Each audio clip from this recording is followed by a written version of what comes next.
Hello. Welcome to Firehouse Stories, where, oh my gosh. Firehouse Stories, where we tell behind-the-scenes stories of the fire service and people that work in the fire service. My name is Bob, and this is Doug, and we're both veteran firefighters, as were our fathers. So we got an awful lot of stories to tell you. Doug's going to start off with one now, more of a spiritual story then. Well, it is kind of spiritual, Bob. I'm not trying to sway anybody's views or feelings about anything. I said to Bob before, I said, I want everybody to form their own opinion. But firefighters, let me explain. Firefighters, first of all, are very superstitious. They're kind of spiritualists because they have different things that protect them. Well, you said that in the story when we were watching the captain get out of the shower, and you talked about the boots, how they never pointed into the wall. That's right. Your boots always, the toes always out because you know the firefighter's coming back. There were things like that. Yeah. Yeah. And this here medallion I have, it's Saint Florentine. It's the saint that's the protector of firefighters. Stuff like that. Well, when I was on the job, I'd say about 2 years, I had a pin given to me. It was a guardian angel pin. And I was supposed to keep it close to me whenever I was in harm's way. So I thought, well, what better place to put it but in my helmet? So I took my helmet and I put it on the liner of my helmet so that if you looked in my helmet, you wouldn't see it. It was facing up, like into the helmet type of thing. So nobody would see it. So it was between the liner and the outside shell. Yeah, exactly. So anyways, I had that there since I was on the job 2 years. I got made a captain at 18 years on the job. I took that pin out of there and put it in my captain's helmet. Because you got a different color. It's a different color. It's Red, a red not one. your nose. It's a red one. Anyways, I put the pin in there, put it away, forgot about it. Well, I got made a captain. I was at Station 5, and it's on sort of the southeast side of the city. And we had a report of a structure fire. It was on a Sunday afternoon. Came in, report of a structure fire, smoke visible. So, we realized we're going to something. So we headed out of the hall. And this station I'm working at has only got one engine out of it, only one vehicle. So there's 4 guys in the hall. Didn't need any more than you, Doug. No, the other guys were just there to watch. Yeah. Or any more trucks. To watch. Anyways, we get to this place, and we were the last ones there, and we pull our vehicle out in the parking lot. The first one out in the parking lot, away from the structure, because that's what you do so you can get back into service quicker. Nobody's going to strip anything off your vehicle. Not only that, but if you got to move in, you're not flummoxed, So, anyways, they had us going on the fire attack crew. So I took my crew and we went inside, and we couldn't see your hand in front of you. And it wasn't black smoke. It wasn't tar. It was linen, because it was a linen laundry place, and big building. So we're wandering through in this So fog. wait a second, it's a place where they collect sheets from hospitals and stuff and wash them and then send them back, okay? Yeah, and towel racks. Towels and stuff. Towels, yeah. Anyhow, we go inside this place, and we just as we're going inside, we get on the radio. It said, "Be careful, there's some open vats in there. Vats of soaps and stuff like that. Watch you don't trip and fall into one." So I don't know, oh geez, so now we're really paying attention to this. So we wander around inside this place. We got a line with us, because you always take a line in when you can't see, because you got to be able to find your way out. So you can always follow the line back outside. So we're advancing this line. We find the fire. It was on a cart.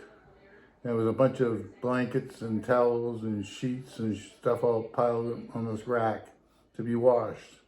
Well, they were smoldering and causing the fire, the smoke. Somebody was smoking in bed. Must have been a long time ago.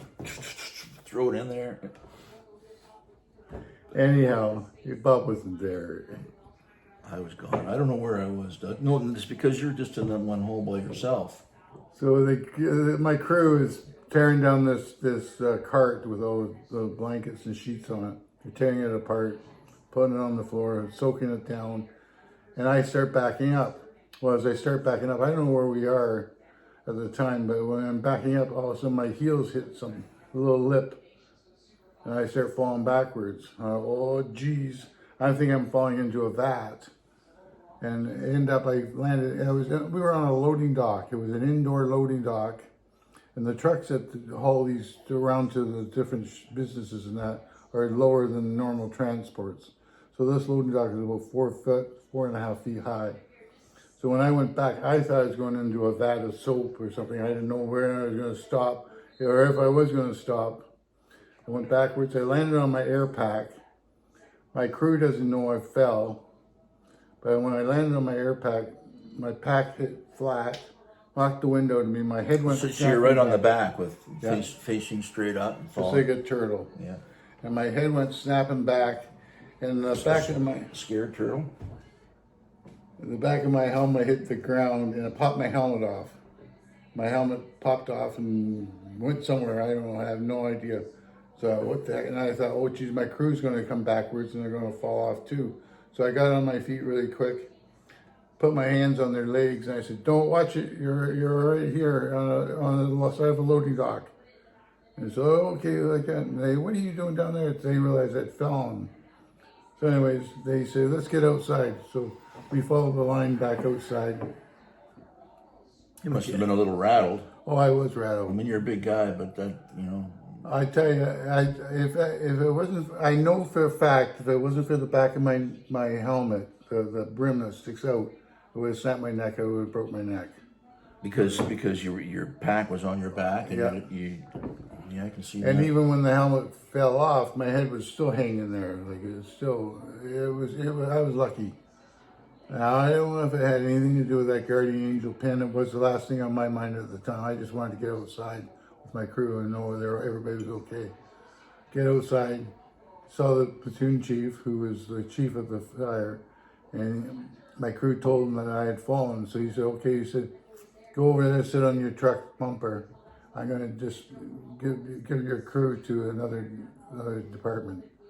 So anyways, my crew was assigned to another engine crew, and I sat on the front bumper, and the chief said, "You sit there and you don't get off that bumper until I tell you you can go." I said, "Okay." So I'm like, "Holy jeez." I was kind of a little bit dizzy and everything going on.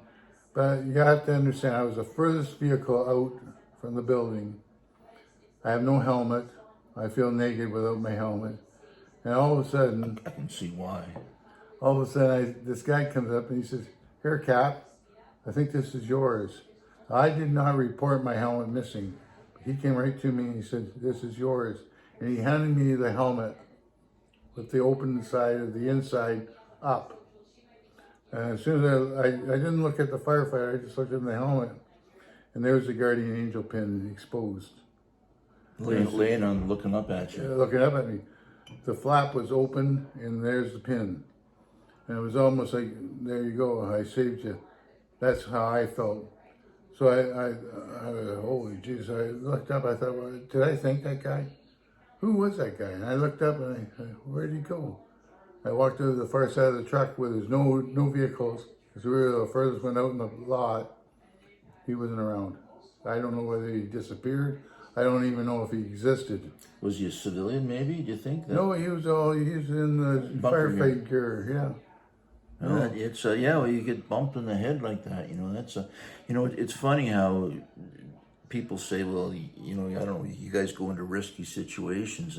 I know Doug feels the same way. Like, I never ever felt that I was going into a risky situation. You wouldn't do that. Because you look at what the hazards are and what the risks are, and then you do stuff to combat that before you actually go in. Exactly. But every once in a while, something like a 2-inch rail, you know, at the end of the edge of a loading Well, dock. I think the loading dock, they had those rails along the loading dock so that the carts that the fire was on wouldn't roll off the loading dock. And where the loading docks were, they didn't have any rails. But we were between the trucks. The trucks are backed up, and this way they can load those trucks in the wintertime, or all different elements outside. They can be raining or whatever, and they're inside. so they don't have to load them in the bad weather. Well, that was a good one, Doug. That was, Well, I'll tell you, I honestly, I still believe to this day that Guardian Angel pin was the reason for it. And I, to this day, do not know when I put out an all points bulletin after that, wanted to know what firefighter gave it to me. And there was nobody to step forward. So I don't know if that firefighter existed or whether it was manifested or what, I don't know. But I'll leave that up to you guys to judge. well, like you said, I wasn't there, so I wasn't working with you. So, you know, I guess Saint Augustine, who's the saint? Florentine, Saint Florentine, I guess. She stepped in to take my job. I guess. Yeah. Anyways, thank you so much for watching today. If you liked us, press the like button. If you subscribe, you know, we post every Friday, and this should just automatically come to your mailbox, but with no advertising yet. No, No, we're not making money yet, but we're thinking about it. well, maybe. Yeah, once we get more than, never mind. Goodbye.